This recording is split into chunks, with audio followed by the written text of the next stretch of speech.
Hello friends and followers. Well, here's the Collins 75S-3 receiver, and I've been working on the rejection tuning knob here. This thing seemed a bit rough when I turned it. It just seemed to be a bit odd, so I took it apart to see what's inside of it, and it almost looks like this was made in Japan. It's so exacting, but you can pull the cover off this thing. It's not easy.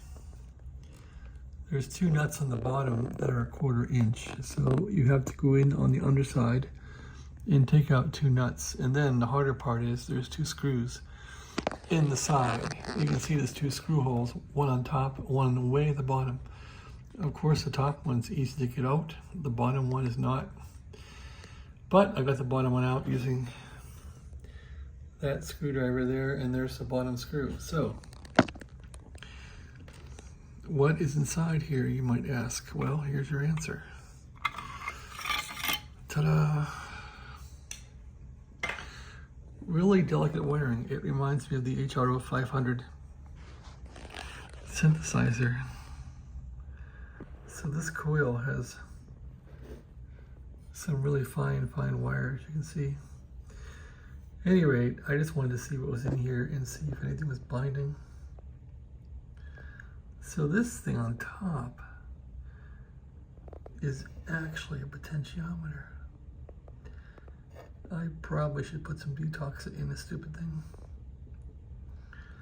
But I really wanted to get this assembly here to move well, and it's moving well now. I did put some grease into the bearings, as you can see there, a little bit of grease. I'm not sure it will scoot all the way around the race, but there's now a little bit of synthetic grease on those bearings, which might give it a happier day, or me a happier day. That's about it.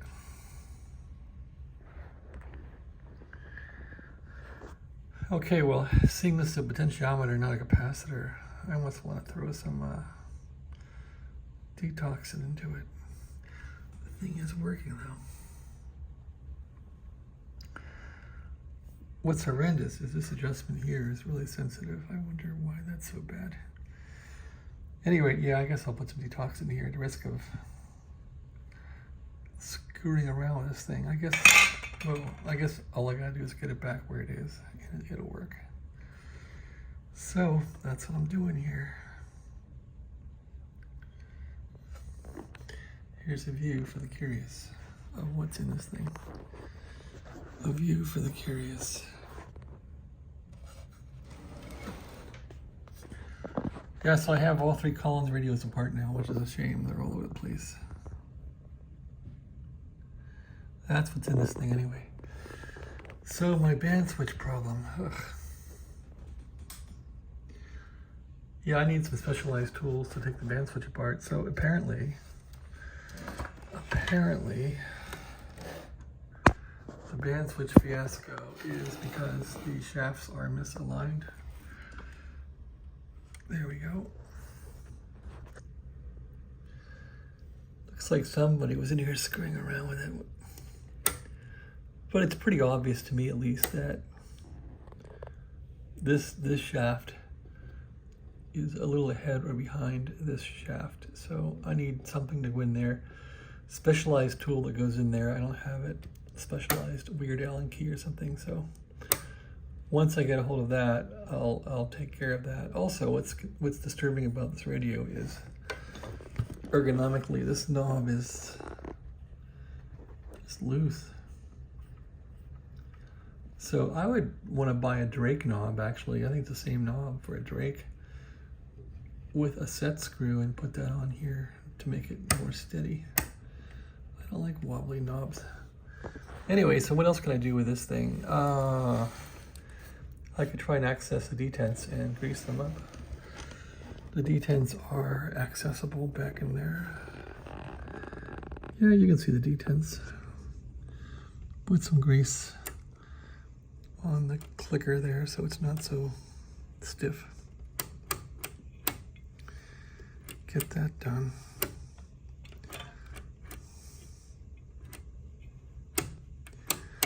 But this, I think the problem with this thing is really it's just off. the shaft is off. I'm not sure what condition the band switch is in here. Can't really see in there too easily.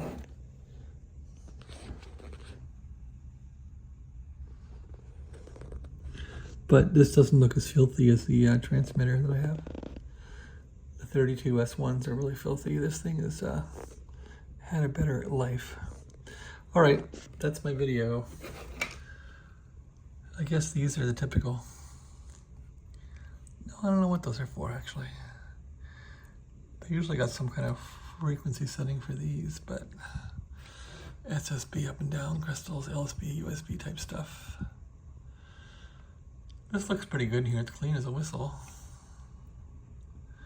A couple old caps, not many. That one. That one. That one. There's not many to replace. And call it a day. This thing does work really well though. I just gotta get the band switch straightened out. So what I could do is disconnect this and push the band switch out the back. There's a hole in the back. You can just push it out. Make sure you don't screw up the alignment with these. Take off these covers and then work on the band switch. That might be a viable option. So I gotta buy this tool and maybe I'll do that. Get this receiver perfect.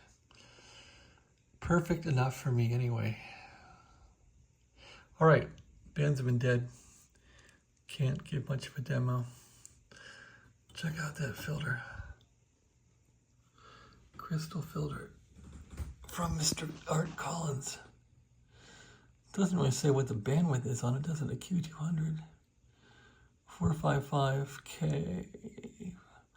So 455000. I don't know what a 200 means on it. And I guess this is a mechanical filter. How the hell can it be mechanical? Is there a spring in there? I don't know. Haven't taken one of those apart or seen what's in there or don't know much about them. I guess this is my first foray into Collins radios. I'm liking them though. They're built nice. They're built pretty nice. I mean, it's kind of Drake-esque in here, really. All the point-to-point wiring. Yeah, anyway. All right. Enough of this. Thanks for watching. Have a great day.